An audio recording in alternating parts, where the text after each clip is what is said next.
Слух – это один из способов восприятия окружающего мира. Звуки сопровождают нас с самого начала нашей жизни. Они бывают приятными и наоборот. Приятно слышать потрескивание дров в камине, журчание текущей воды и пение птиц. Но в современном мире слишком много неприятного шума. Рев двигателей автомобилей, грохот строек и шум улицы – все это сливается в надоедливый гул.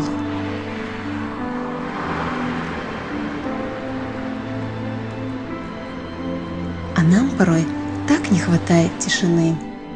После суеты современного города так приятно бывает окунуться в тишину, наполненную только приятными звуками. Ведь она дарит нам спокойствие, столь необходимое, чтобы отдохнуть, собраться с мыслями, принять важное решение. В поисках такой тишины мы устремляемся за город, на лоно природы, частью которой мы являемся.